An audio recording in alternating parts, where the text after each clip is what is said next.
for the Maccabee children, with thanks that their light didn't die. Light one candle for the pain they endured when their light right to exist was denied. Light one candle for the terrible sacrifice justice and freedom demand. But light one candle for the wisdom to know when the peacemaker's time is at hand. Don't let the light go out. It's lasted for so many years. Don't let the light go out. Let it shine through our love and our tears. Light one candle for the strength that we need to never become our own foe. Light one candle for those who are suffering the pain we learned long ago. Light one candle for all we believe in, that anger won't tear us apart. And light one candle to bring us together with peace in our heart. Don't let the light go out. It's lasted for so many years. Don't let the light go out. Let it shine through our love and our tears. What is the memory that's valued so highly? We keep it alive in that flame. What's the commitment to those who have died when we cry out they've not died in vain? Have we come this far, always believing that justice won't somehow prevail? This is the burden, and this is the promise, and this is why we will not fail. Don't let the light go out. It's lasted for so many years. Don't let the light go out. Let it shine through our love and our tears. Our second song this morning is in your order of service, the Hanukkah Solstice Round.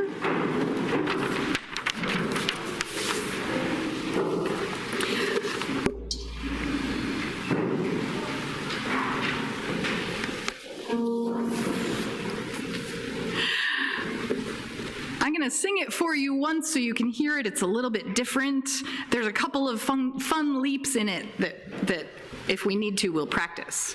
It goes like this. Turning, turning, spirits yearning, reaching for the night. Colors going, shadows growing, darkening the light. Ancient story told, renewed with the cold mystery of light, burnt into the night. Let's sing together. Turning, turning, spirits yearning, reaching for the night. Colors going, shadows growing, darkening the light. Ancient story told, with a cold mystery of light, burnt into the night. Now you see repeat signs there. This is also a round, and it sounds really, really cool when we sing it as a round. So I'm going to have this section start, and then this section you come in one measure later. So it goes turning, turning, turning, turning. And Holling's going to help us out. Are you ready? Let's sing it all together once, and then we'll sing it as a round. All together. And turning. turning, spirits yearning, reaching for the night. Colors going, shadows growing, darkening the light. Ancient story told, renewed with a cold mystery of light, burnt into the night. Here we go. Turning, turning, spirits yearning, reaching for the night. Colors going, shadows growing, darkening. Ancient story, renewed with a mystery of burnt into the night.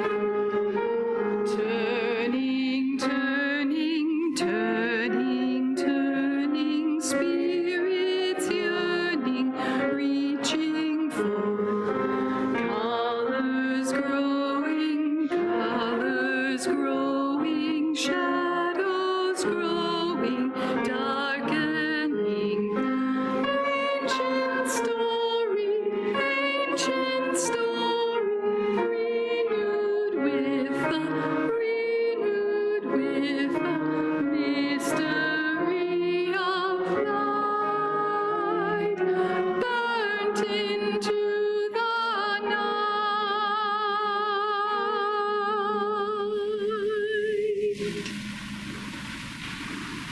Good morning. Please take a moment to greet each other. Thank you, Molly. You have a good singing congregation. Right. There's some choir playing.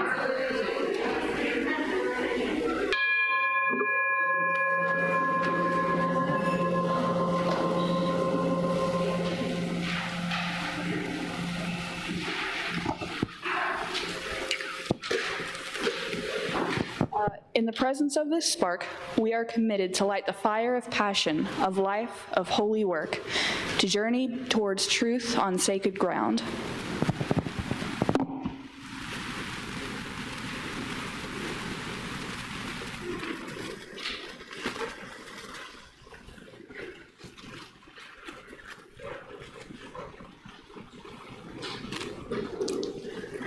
I invite you to join your hearts and minds in the spirit of worship. Today, we will celebrate the holiday, the Jewish holiday of Hanukkah, which starts tonight at sundown, by telling a true story about a town, Billings, Montana, that joined together during the winter holiday season in 1993 to resist hateful acts committed by bigoted, violent bullies who called themselves skinheads and modeled themselves on the German Nazis from World War II. That connection between what was happening then and World War II reminded the loving people of Billings of a story from the war. Now, the Germans, as they conquered countries in Europe, imprisoned and killed the local Jewish people because of the Nazis were bigoted against them. They ordered the Jews to sew yellow six-pointed stars on their clothes to identify them. A legend from that time says that when the Nazis conquered the state of Denmark and ordered the Jews to wear the star, their king Christian resisted because he said he was king of all the Danes, no matter what their religion. And the story goes that he got on his horse one morning and rode out of his palace wearing the Jewish star. His people followed his lead, and soon many Danes also wore that star. Because the Danes stood together and resisted the Nazis, Jewish lives were saved. This story we tell today, the story of Hanukkah, are about resisting the darkness of hate with the light of love.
Today's story involves a lot of menorahs, and we need your help with that.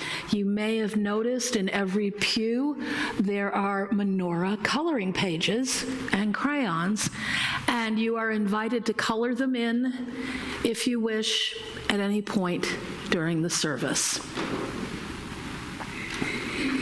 So it was a cold December night in Billings, Montana, and Christmas lights were twinkling in many of the windows in town, and in a few, there were the lights from the menorahs shining into the dark. And Isaac Schnitzer was in the den doing his math homework. All of a sudden, there was a huge crash. And Mrs. Davis, the babysitter, ran in and she looked at Isaac and she said, "What's going on? What happened?" "I don't know. I think it came from my bedroom." And they walked down the hall to Isaac's bedroom, and when they got there, it was very cold because a window had been broken. There was glass all over the floor and a rock sitting in the middle of Isaac's bed. Mrs. Davis said, "We're going to call your parents. They'll come home right away." And they did. And they went and they looked at the room too. And they just folded Isaac into their arms. And they told him how sorry they were that this had happened. He said, "But why? Why is this happening? And his mom was talking to his father and said, it's those people. They've been threatening and threatening. What people? What are they threatening? Why? Son, don't worry. We're going to call Chief Inman, have him come over, and we'll talk to him, and then we'll talk again. But can I stay? No, we need to talk with him first. Okay, but we'll definitely bring you in before he leaves. And so Chief Inman arrived. They were talking about it. And Isaac's mom was saying, I'm not going to stop putting our menorahs in our windows. This is who we are. We are Jewish. I'm not going to shrink away from that. Chief Inman said, well, you shouldn't have to.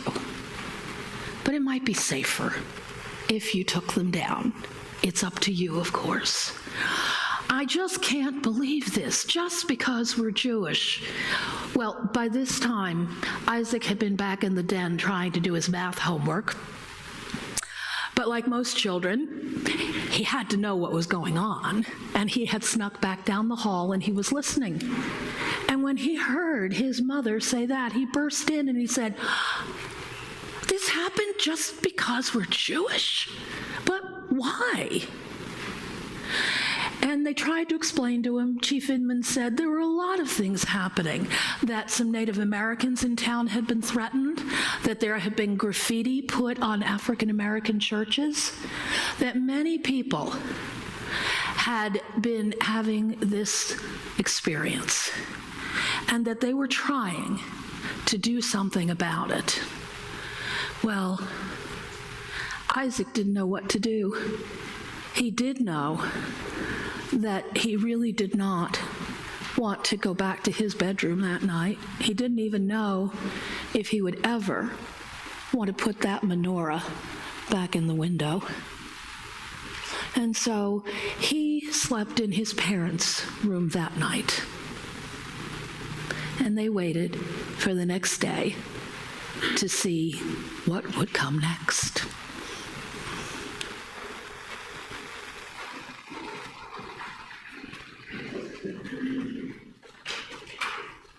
There's an insert in your order of service with light a single candle in it. And our musical response to the story today is each verse of this beautiful song. We'll sing verse 1. There could be love, every child's family would care. Instead of being lonely, everyone would learn how to share. Light a single candle, watch it gleam and glow. Let its flame remind us of the world we long to know.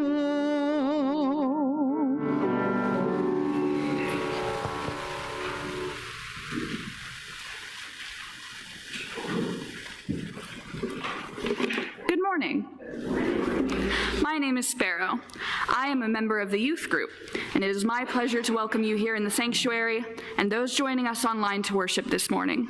In order to reach a wider community than those able to be physically present on Sunday morning, our services are live streamed on YouTube and Facebook.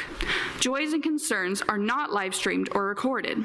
Before I continue, let me remind you to silence your cell phones. As Unitarian Universalists, our spiritual paths vary, but in this congregation, we have made a covenant together. We affirm our independence, celebrate our differences, and work for justice. We are a welcoming congregation, and we deepen our relationships as we serve our congregation's mission to create community, nurture spiritual growth, and act on our values in the broader world, guided by reason and compassion. I want to extend a special welcome to visitors worshiping with us this morning. We ask you to wear the paper name tags because it helps us recognize you as someone we like to meet. If you are seeking a spiritual home, we hope that you may find it here. Whether you are new to Unitarian Universalism or visiting from another UU congregation, we invite you to stop by the welcome table after the service to have questions answered. All are welcome to attend our church, and people become members of this congregation by signing the membership book and supporting the church with their time and finances. If you are considering joining the church, please talk to our assistant minister,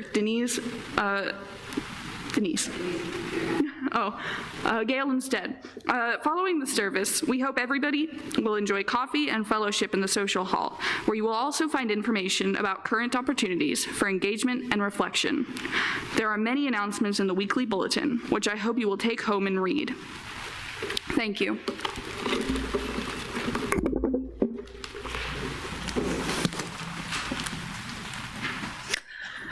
So the next day, they cleaned up Isaac's room, swept up the glass, got rid of the rock, and they moved his bed away from the window.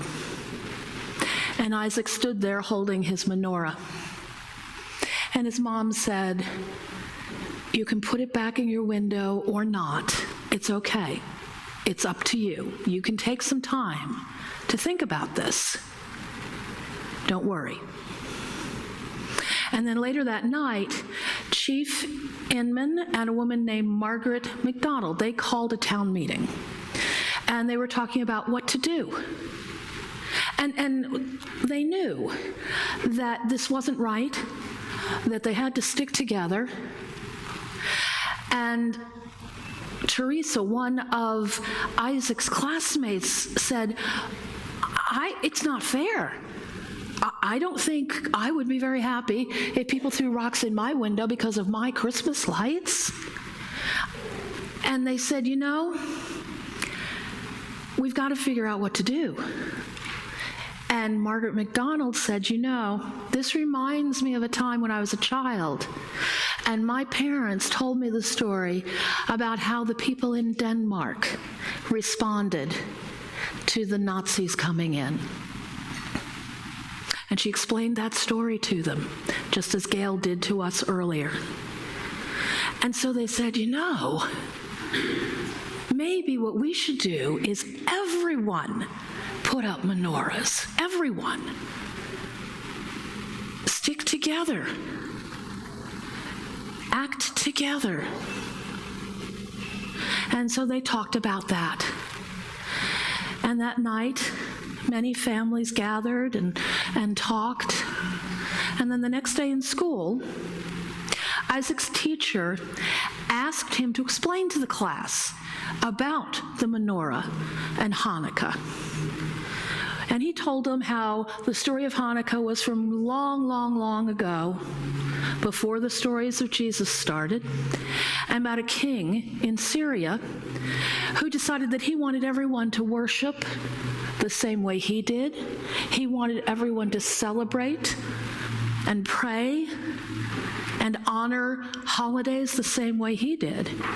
And so he decreed that the Jews could no longer celebrate their festivals or their holidays. Well, of course, they were not happy about this. And there was a particular group of them called the Maccabees, and they decided to fight back. And they did. For 3 years, they fought back. And finally, they were outnumbered, but they weren't giving up. They fought back heroically, and finally, they won. And they went to reclaim their temple in Jerusalem. They had to get in there and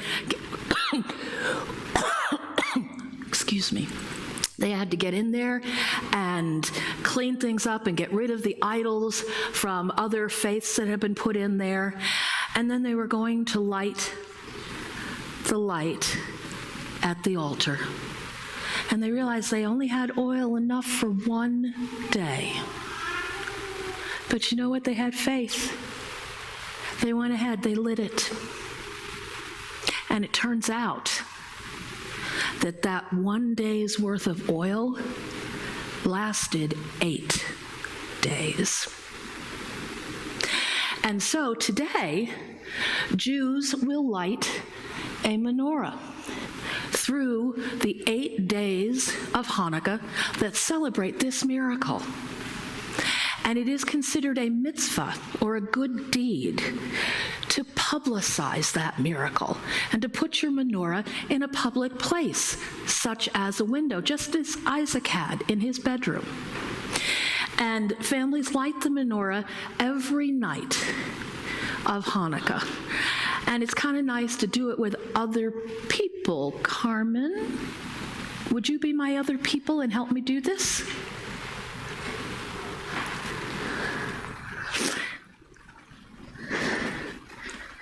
So, here, why don't you stand up on the pew so everyone can see you? Stand up. There you go. And they can see the menorah, all right? So here's how it goes. This is the shamash, the attendant candle or the helper candle, and this is the one that gets used to light all of the other candles. Now tonight is the first night of Hanukkah, so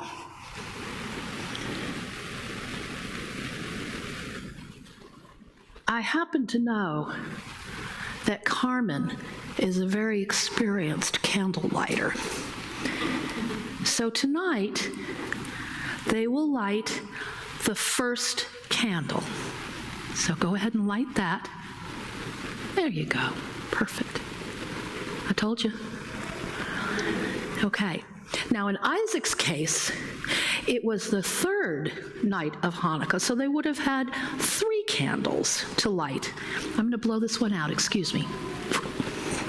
Because you see, they put the candles in from left to right, but they light them from right to left. So we light this one first, and then this one, and then that one, and then we put that helper candle right back in the middle, and we're done until the next night of Hanukkah. Thank you.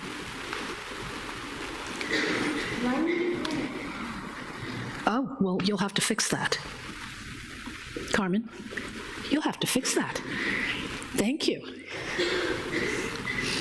So everyone listened to his story, and they enjoyed learning their rituals. Thank you.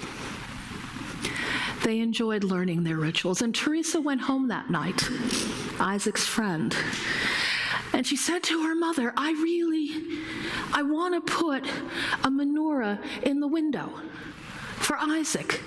And her mom said, the Billings Gazette even published a big picture of a menorah in the paper so that people could put it in their window. And so they had a family meeting, and they all decided, because this was a little bit of a scary thing, but they all decided to do that. And at the same time, Isaac decided to put his menorah back in his bedroom window.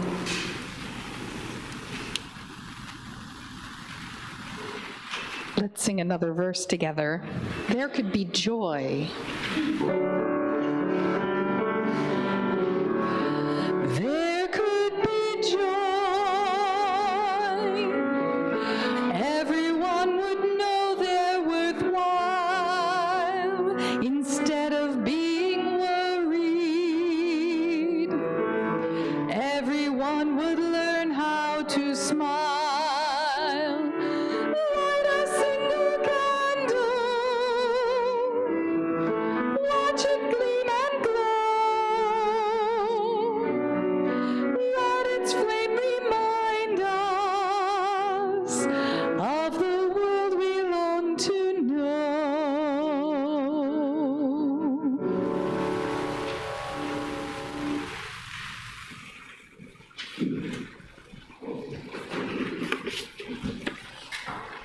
So yesterday was the allegedly shortest day of the year. I'm not, somewhere in these 3 days will be the shortest day of the year, and it was the first day of winter.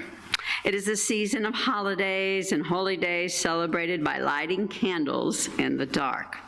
Today, we're going to invite you to light candles of joy that celebrate acts of love, compassion, and kindness. So it could be a candle of joy that's personal, but it could be something that you've seen out in the world.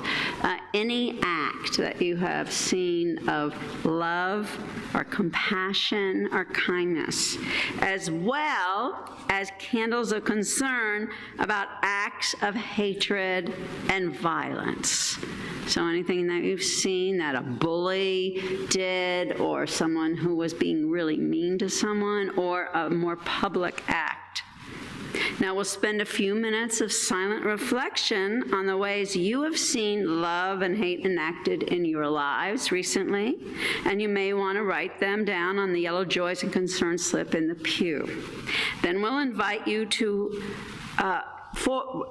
forward to light a candle. We're actually going to light candles this morning.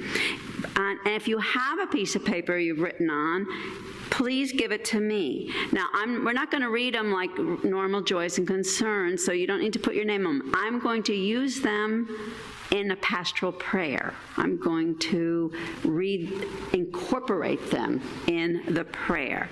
So if you want it incorporated in the prayer, please write it out as legibly as possible, please. But let's now spend a few moments in silent reflection, thinking about joyful acts of love and acts of hate that we are concerned about.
And at this time, I invite you to light a candle, and you may want to do it without a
We have seen so many acts of violence, hatred, and bullying that cause us concern for ourselves, our loved ones, and our neighbors, both stranger and friend. But we do not despair, for we have seen even more acts of love, resistance, compassion, and kindness.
We see it. There is a concern for the Jewish community in Jersey City, grieving people who were shot in the deli last week. We hold concern for all who have suffered from hate crimes, our Jewish community, but also our African American community, our transgender community, our GLB, the rest of our GLBT community, women who have been harmed, a great deal of violence against women in this state. So anyone who has resisted, who has told, who has tried to find justice for these violent bullying acts, we pray, offer our prayers for courage to resist. We pray for the vision, hope, and courage to join with others to resist hate wherever we see it. May it be so. Blessed be, and amen. And at this time, we're going to receive our offering. Our Share the Plate this month is for Nurses for Newborns.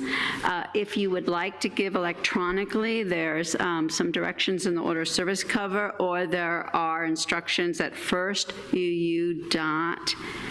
firstuunash.org/give.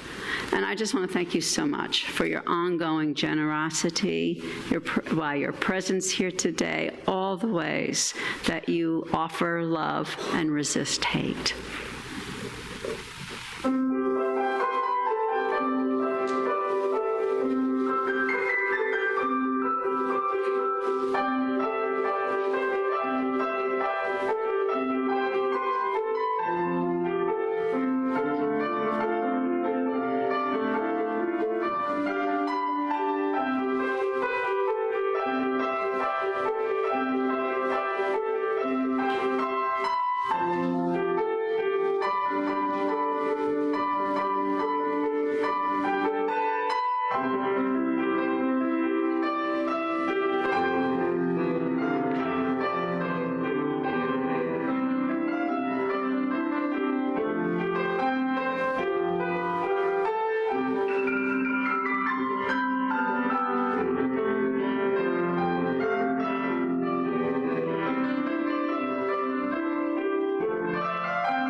Be lovely if you would let your inner child shine through, your artistic soul prevail, and color in some menorahs.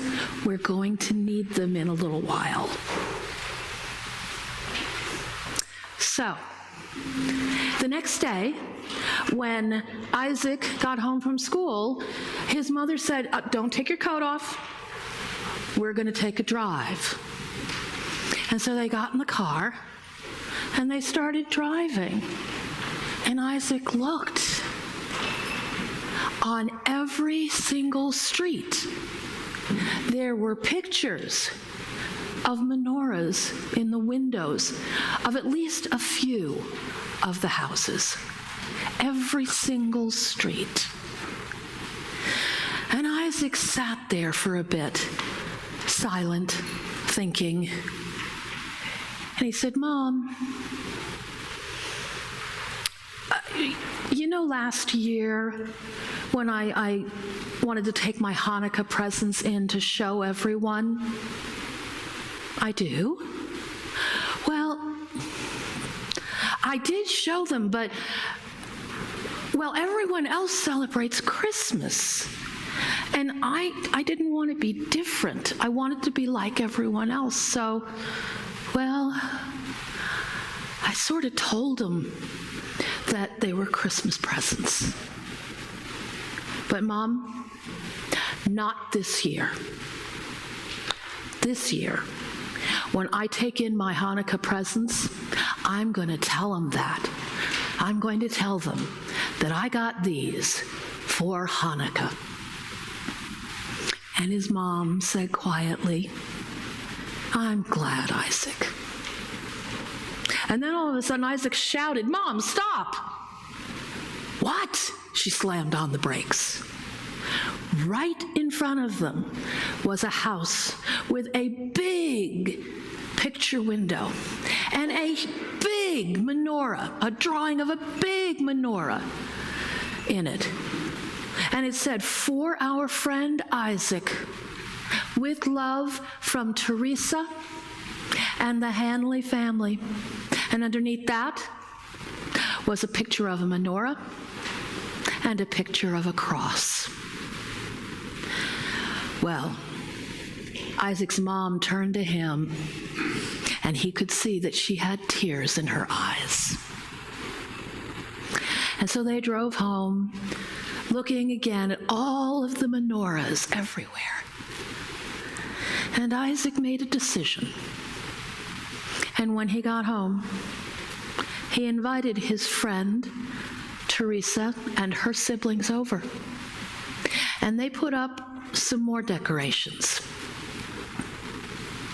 They put up a great big banner.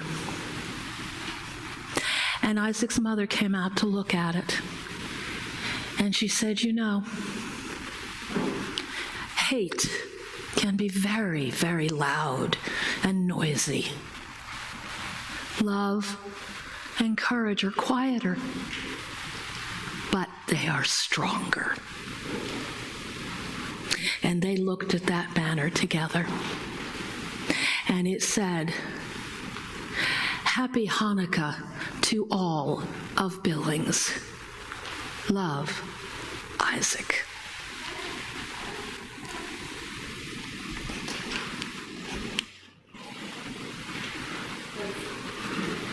Let's sing together one more time, verse 3.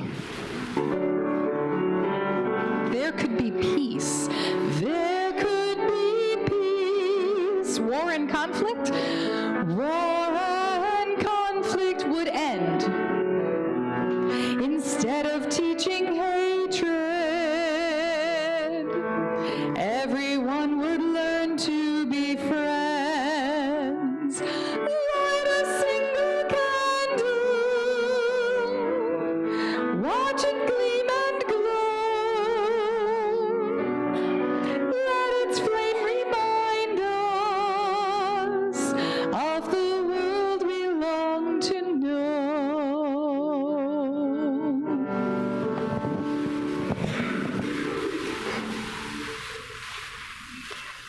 Well, I was in Billings, Montana, in about 1993. It's probably a year or two after that. And it's just a regular town.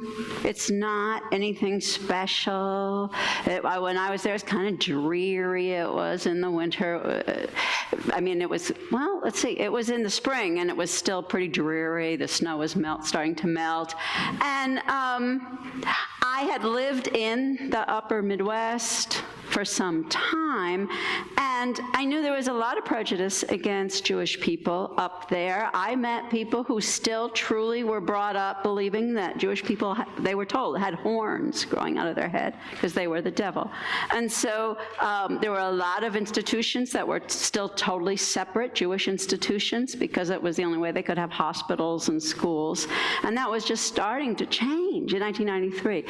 The upper Midwest and that part of the West was considered one of the most anti-Semitic parts of the country. And for those of you who are younger than 10, anti-Semitic simply means people who hate Jews, who are against them, anti. And so part of me thought thinks that this story is extraordinary because these people joined together. And it makes you wonder, why in a community do they respond by resisting hate and joining together, rather than when there's a lot of bullying, hate, splitting apart and becoming more divided? I think that's a question that a lot of us are asking these days, right? Because we see more and more division, it feels like. So the writer of the book, Janice Cohn, who is from that area, experienced this story. She said, the people in Billings, they're not special. They're not heroes. They're not superheroes. They're just regular people like us. And it wasn't just one thing that allowed them to come together. And so she thinks about 6 different things in her reflections, and I want to share them with you, because being able to come together as a community is complex. It's not simple.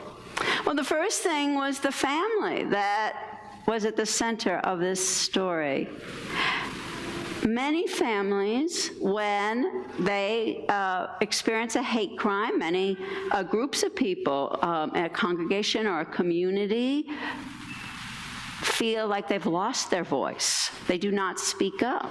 Sometimes they don't even tell anyone, and often they're afraid to call the police. They don't tell anyone. So this family spoke up. This family spoke up eloquently. The mom called up the local newspaper and insisted they interview her. She was actually on the radio. She wanted everyone to know how this affected her community and her family. And she did it so eloquently that others could hear it in a positive way. One way. The second thing was the police chief. The police chief did not minimize any of these hate crimes, which is so often happens. I have heard police say, oh, that was just a bunch of kids throwing a rock in a window, it's not a big deal. Kids will be kids. Now, this police chief believed that every act of hate, no matter how large or small, was not keeping law and order in his town. And he responded to every single one with investigation, no matter who it was directed at. And that's why he called a town meeting. He actually, said, no, we've got to figure this out. These acts are important. Then there was the person who helped chair the meeting. Now, she was a church leader in town, and she was the one that remembered this story that she heard as she grew up. I told my husband, Jim, that the woman who wrote the book researched it. It's actually a legend. The king didn't actually write out and put on the star. But he said, no, I heard it as a kid. I'm sorry, Warren. It's true. And it doesn't matter, because that was the hearts of the Danish people. The reason they told that story is because they were so clear to the Nazis when they came in that they would not identify the Jewish people. The king was very clear. He was king of all the people, no matter what their religion. And so when she told this story that so many had heard, a whole generation before, they were inspired. It gave them inspiration. It gave them an image of how they could resist together. And then there was the religious community in that town. The leaders of every faith in that town came together. They made sure that however their religious education was done, that their kids in their church schools or in their Saturday schools learned about Hanukkah. They gave out sheets like we have here to color. And so the schools and the churches worked together to make sure that everybody knew about this holiday. So you had a bunch of congregations who were living their values in the world. They practiced what they preached. The fifth thing was the newspaper. The newspaper was a local paper, and they covered every hate crime, knowing that it was important, no matter what community, and they wrote editorials encouraging the town to work together. So the free local press, very important in this. And finally, it was just the individual people in that town. The people from the Native American population, the African American population, every religion, every race, immigrants, they all made the decision with their families, with their communities, to join together. So that's 6 different things that inspired people to do this. Now, that ending of the story is that hate after this action did go down. It was a successful action. The neo-Nazis in that area really stopped doing their hate crimes. Now, that was quite a while ago now. We know that hate crimes have been, we feel encouraged lately. We know that hate crimes have been rising. We know that anti-Semitic hate crimes, amongst others, have increased in the last 3 years. And so, I know that my friends and neighbors who are Jewish, every single time there is a hate crime anywhere in the United States, they get a little more worried, a little more hypervigilant. They get more frightened. And I happen to know they keep raising the amount of money that they spend on safety in their public places. You cannot go to any Jewish community center or synagogue now without there being armed police at the door. And some, they check each person, like going through the airport, one at a time before they come in to worship. So they're very hypervigilant. But I also know that every time one of us tells them that we support resisting that hate, that we are public in our support for their community, that worry, that fear, that vigilance lessens a little bit. So, today, I'm going to invite you, inspired by this story, to hang menorahs, both here and at church, so that our neighbors know that we support our Jewish friends. We're going to invite people to come to the windows here. You're gonna, if you've colored a menorah, face it out, because we want our neighbors to see it. We could do it on that door back there too. And if you would like to take home another one of these menorahs and color one to hang at your house, please consider it. Talk it over with your family. I know that in my front window, in my living room, which is the biggest window, you can see my Christmas tree lights, and I love driving home at night and seeing those lights. So I'm going to hang a menorah right in that same window, so you can see both the tree and the menorah. But that's something for you to discuss with your family. So Holling now is going to play another Hanukkah song for us, and you're invited to come to the windows, and we have people with tape there, and they'll help you tape them up.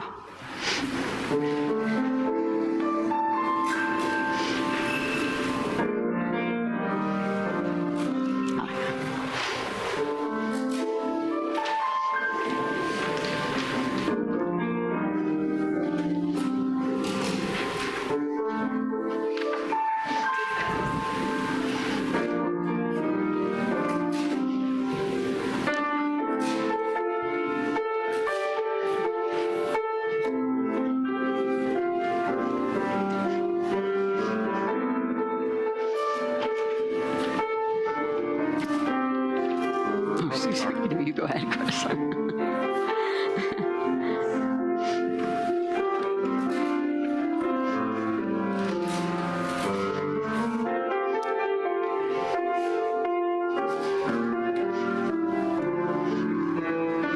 I'll take a couple.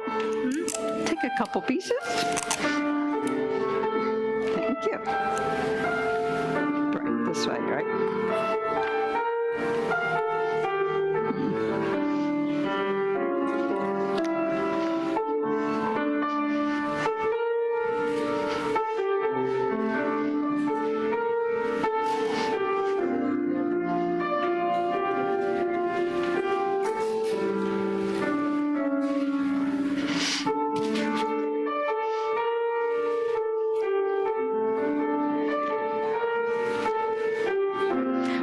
I'm going to go up there and just say a few words, and then we sing a closing hymn, and then you go up after the hymn.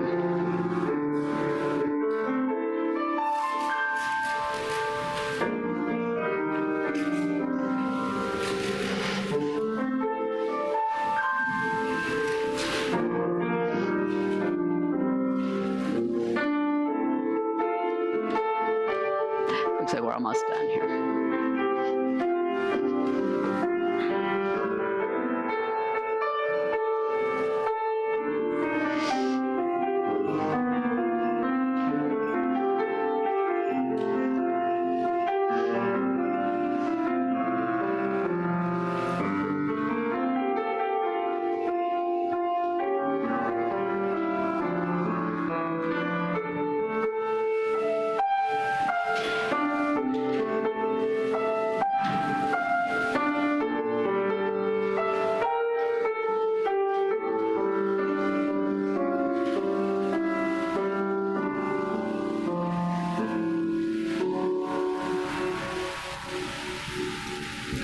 May we give ourselves what the good people of Billings, Montana told one another was the best holiday gift they ever gave to themselves, to resist hatred with lights of love.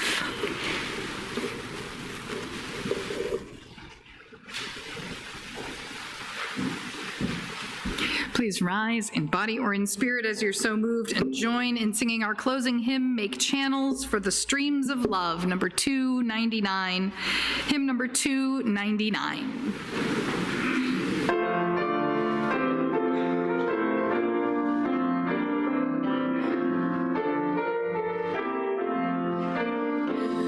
Make channels for the streams of love where they may broadly run, and love has overflowing streams to fill them everyone. But if at any time we see such channels to provide, the very founts of love for us soon be parched and dry. For we must share if we would keep this gift on us above. We cease to give, we cease to have, such is the law of love.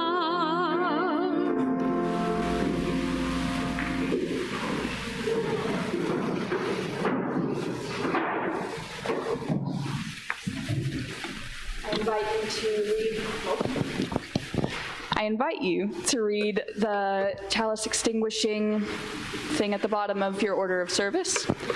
We extinguish this flame, but not the light of truth, the warmth of community, or the fire of commitment. These we carry in our hearts until we are together again. I'd like to close with these words by John Morgan.